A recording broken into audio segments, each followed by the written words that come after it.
Good morning. It is February 11th, 2024. This is episode 74 of the Paul Green Comedy PaulCast. Happy Football Sunday. I don't think I'm actually allowed to say the name of the tournament without getting some sort of copyright infringement or something. This is another travel edition. I hope you are all doing fantastic.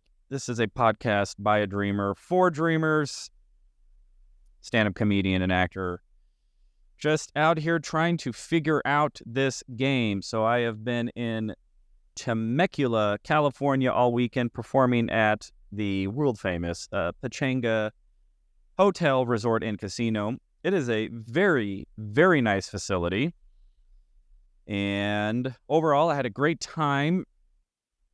My shows last night, I really struggled in the 7 o'clock show, and it really threw me off. And it's just, man, I'll tell you, it's frustrating that even still, I've been doing stand-up almost 10 years, that it just seems sometimes I just still get in my head and just, I don't know. I don't know what happens. The crowd was great. It was not the crowd's fault. And again, I will be the first to say that almost always, if the comedian is not doing well, it's because the comedian is not doing well and not because the crowd was X, Y, and or Z. And this was definitely not the case. And I think it's a situation, and you'll hear this fairly often in the stand-up comedy world, that sometimes you'll go up and you'll do a set and you think it killed. Sometimes you'll go up and do a set and you think it bombed. And then when you actually listen to the tape or watch the tape, you'll realize that these incredible sets actually weren't that great, and you'll realize that the bombs actually weren't that bad. This is a case where I'm definitely hoping it is the latter, because I didn't really feel... I don't know. There was something just up front where I don't know. I don't think I prepared myself emotionally for the stage. I had just a weird day during the day. I was in a bit of a funk, and I just don't think I did enough to prepare myself emotionally to just go on stage and be very present and be very emotional or emotionally vulnerable. And I can feel that sometimes. I can feel that sometimes when I'm on stage, when my physiology is in the wrong state. And it is a horrible state, because once I get in that state when I'm on stage, I don't know how to shake it. And I mean, it doesn't happen all the time, but it does happen. And it's just this state of, oh man, I am not able to really be here. It's like I have just this sort of pit in my stomach. Isn't the best explanation. There's sort of a sinking feeling in my heart area, in whatever chakra that is. And yeah, I don't know. And it just puts me in more of a fear-based, oh no, I don't think these people like me, and I have done something to offend them, or maybe maybe it's not offended them, but I just haven't really won their trust. And so they don't really, feel like they want to be open and expressive in return and laugh and really laugh. And so, yeah, I don't know. I don't know what happened, because it was a great crowd. It was a packed house. Both the opening act and the closer did well, right? So can't blame the audience. I have to look inwardly. And I did talk to the host. The host was really cool, a local guy out here in Temecula. And I just go, was that as bad as it seemed? I was like, I felt like I was really struggling. He's like, no, dude, you're overthinking it. Which maybe I was. Also, maybe he was being nice. there was also a server who was really cool. I'm going, man, was that as rough as it felt? Like, you were in the back of the room. Was that bad? And she goes, no, what are you talking about? So that's the other thing is, how much of that was in my head and how much of that was the audience going, oh, no, that was really funny, but I just maybe didn't, I just didn't get them to a point to where they were laughing uproariously at every single bit. So, it messed with me a little bit. The 9:30 show came along. It was a bit of a smaller audience, and I just went out and I riffed, which for some reason when I riff, it just puts me in a state of ease. If I can get them laughing at my improvisation and then I ride that energy into my material, that seems to be when I do the best. And that's the thing is I tried to riff a little bit up front on the 7 p.m. show. I just don't think I did a good job of it. But I know I was already in that energy, so I carried that energy on stage, and so I'm sure even when I was interacting with the crowd, I wasn't doing it from a place of presence and confidence, and so I began overthinking and overanalyzing every response and everything, and then my mind was more on shutdown mode, and so I wasn't able to be as quick and vulnerable and risky, like I wasn't taking any risks. So I don't know. 9 o'clock show, I took tons of risks. I was saying some pretty, edgy things, but doing so because I knew I had the crowd with me. And so they trusted me. I trusted them. And I'm glad that was my final show and not the other way around. Otherwise, I would be, in bad shape emotionally. At least I sort of ended on a good note. But yeah, I'll tell you, I've been trying to figure out this social media thing all weekend. Just, if you listened yesterday, it's like everything I'm doing isn't working. And I'm going, I just need to start experimenting. And I just need to try a different idea, try a different format, and then post it and see if I can find any idea that gets actually any traction whatsoever. And I'll tell you, man, that is the name of the game. And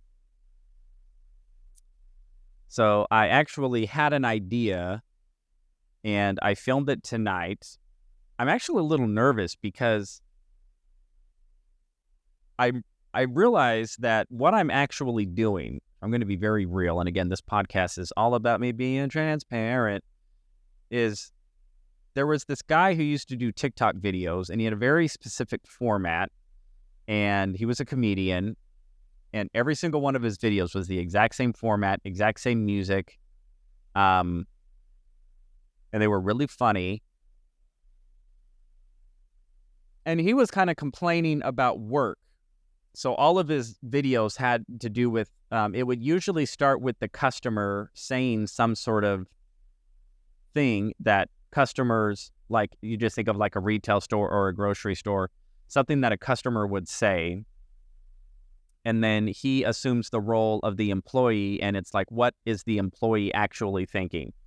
So, an example might be, hey, oh, you're out of this item. Can you check in the back? And then it'll be like, no, the back isn't some magical place. And then he'll do like a couple riffs on how like, no, we're not going to check in the back. And I was thinking of this idea, and when I started to write it, it really fell into his same format, but I'm doing it with something totally different. And I got a little nervous. I'm going like, man, is this just straight up plagiarizing?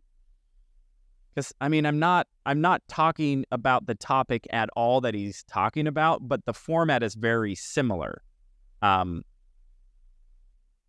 So I'm going, well, man, is this actually just straight up copying this guy, or am I differentiating enough? Reality is, if I'm thinking about it, it's probably not. But I had this idea, and I couldn't think of any other way when I thought about what I wanted to do, this guy's format and his videos have just been resurfacing. I first discovered him about a year ago, and then I hadn't seen him in a while. And then all his videos just started popping up. So I have that, like, it's like hearing a song in your head, and then trying to write a song, but all you can hear is that one. And so, like, the song maybe, has a similar format. Kind of, it's like the layout template is similar, but I've just swapped in my own details. And at the same time, I'm going, well, that's what every song, movie, television show, play, poem has been since the dawn of time, which is, there's a pattern and there's a format, and then you just swap in your own take for it. So I don't know. I'm kind of curious if what I did, if it actually gets any traction, if somebody's going to, like, see that and call me out on it.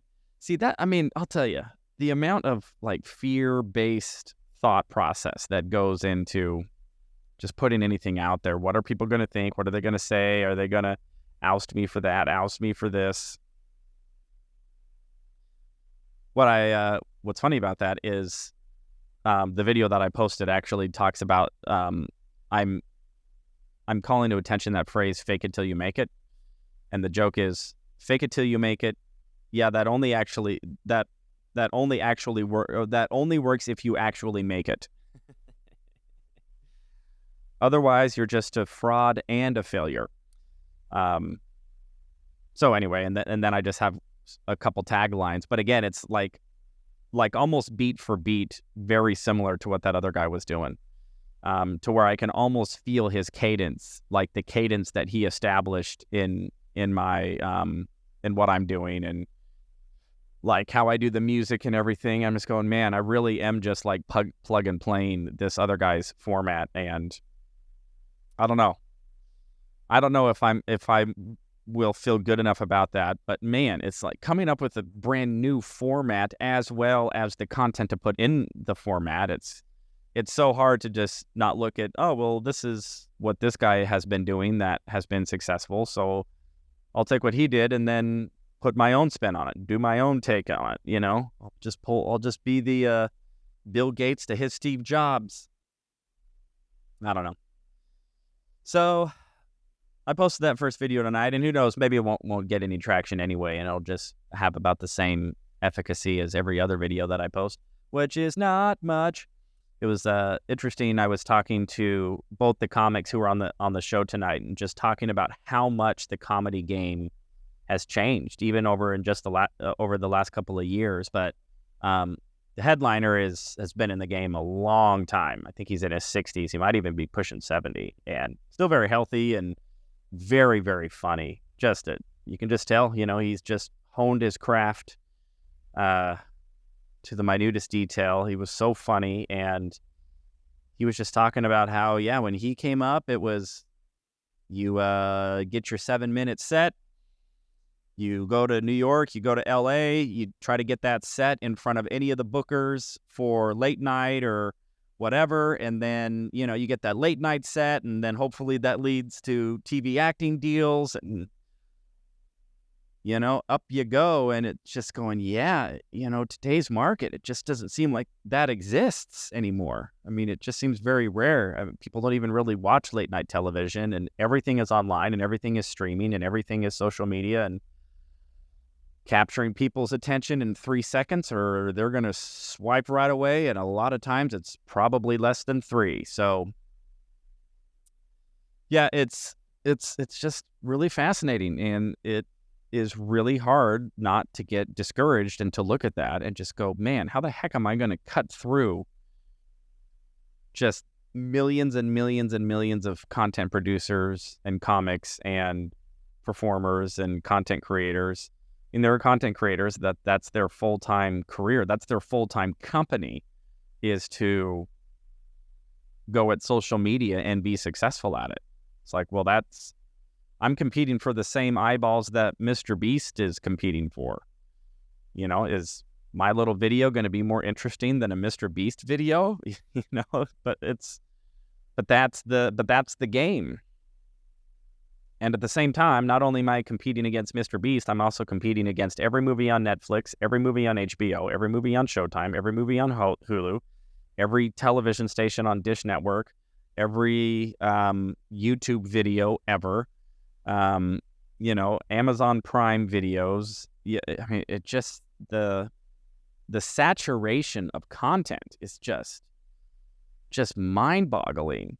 And yet, that's the game, is to try to cut out a piece of that attention. And if you don't do it in person, or you got to do it on social media, or if you don't do it on social media, you got to find a way to do it in person. I was talking to the host, and I said, most of my videos on TikTok, it just gets 200 views, which, by the way, is like the baseline. I think that's TikTok's sort of test market. Like, yeah, we'll give you 200 freebies. The rest you got to earn. And if your video doesn't hit certain thresholds, doesn't keep people's attention, doesn't stop the scroll, then you get 200 views and good luck to you. And I was just thinking, it's actually very rare for me to do a show in front of 200 people, right? So for me to show up to a comedy show, it's like there wasn't a single show tonight that had 200 people in it. There's probably over 200 if you add up all 4 shows. Matter of fact, it was probably all 4 shows, maybe pushing 350 people overall. So it's like, okay, so I had to drive to Temecula to get in front of 350 people live in person. But online, I could potentially get in front of 4 billion or however many people are on social media. And even those videos that aren't doing well get 200 views. So it's like every time I post a video and gets 200 views, I've pretty much gotten the same similar amount of viewership as a comedy club, but online has the chance, just that off chance, that it could potentially be up to millions if you happen to hit a video that hits that stride, that hits that viral thread. So anyway, yeah, the game has just changed. And, the days of, well, just be really funny and show up, and eventually somebody will discover you and then give you an opportunity. It just seems like those days are further and further in the rearview mirror. So this is the game that I'm navigating, that every comic is navigating, that any content creator is navigating. And it's also in the acting world and the writing world. It's just all saturated with talented people, and you have to find a way to be the one who is chosen and can pull the eyeballs and can attract and keep the attention of enough eyeballs to be successful. And that is the name of the game. And to me, it's just a matter of, well, that is the game. Do you want to play that game or not? And if you don't want to play that game, then we'll do something else, because it's not always a fun game. And you got to pick the game that you can play through the hard times, that you want to keep playing through the hard times as much as the good times. And I've said it plenty of times, I didn't choose comedy. Comedy chose me, and I don't know why. Anytime that I've wanted to quit or have just been absolutely discouraged and have had enough, without fail, some sort of random opportunity would pop up in comedy that would pull me back in, and just going, all right, well, maybe it's not all over yet. And maybe I don't need to give up and focus on selling insurance or something. I don't know. So anyway, overall, had a great trip here in Pechanga. I had 3 out of 4 shows went really well. Only had 1 show that, for some reason, I just wasn't in the pocket. Totally on me. And so heading back to Arizona, and I've got a bunch of stuff going on this week. I have a couple of corporate gigs. I have a gig at JP's Comedy Club, and then I have another casino gig on Thursday. I have another casino gig on Sunday. And Sunday, I also have a film shoot. So I'm going to be doing a film shoot Sunday morning and then off to my casino gig. And a commercial that I filmed back in November for ADP is airing. A buddy of mine saw me on television. How about that, everybody? For my 2-second cameo in an ADP commercial. It's for the Waste Management Open in Phoenix, and it's golf themed. And if you've seen it, I'm sort of in a break room at like a corporate office, and then I see on the television in this break room that there's all of these golfers who are starting to run or something like that, and then I just have a quick reaction to that. So I am bald employee in kitchen number 1 in the ADP commercial, which is airing currently. Or you can go to my Facebook and Instagram. I think I posted a picture or a screenshot of it. So, everybody, I'm just moving along, doing the best I can, trying to keep my head above water, to stay in the game, push through when I have bad shows or I'm feeling discouraged, because it happens regularly. More often than I would like to admit. And so if you're out there and you're on your dream path and you're struggling, just know, hey, I get it. And hopefully you can push through, keep moving forward. Because that's all there is to me. There's just movement. There's just movement. And at the end of the day, I really do feel that as long as it's still in your heart. Now, there is perfectly justifiable reasons for being, whatever that dream was that I was pursuing, not feeling that anymore. My heart's going somewhere else. I say, fantastic. That's great. But if the dream is still calling to you, as far as I can tell, the only name of the game is not quitting. And as long as you are not quitting, you actually are successful. Because there is no winning in this game of dreams. There's only playing the game or not playing the game. And if you are still in the game, you are winning. No matter how much money you have, no matter how successful you perceive yourself to be, whatever big milestones you have or have not hit, just stay in the game and try to enjoy that journey as much as possible. At least that is what I am seeking to do. So I think that is enough for today. So this is, again, episode 74 of the Paul Green Comedy PaulCast Travel Edition, February 11th, 2024. I hope you have an enjoyable day watching the big football game. And that if you have a dog in that fight, may your team arise victorious. All right, everybody, I love you all so much. Thank you for listening, and I will talk to you tomorrow.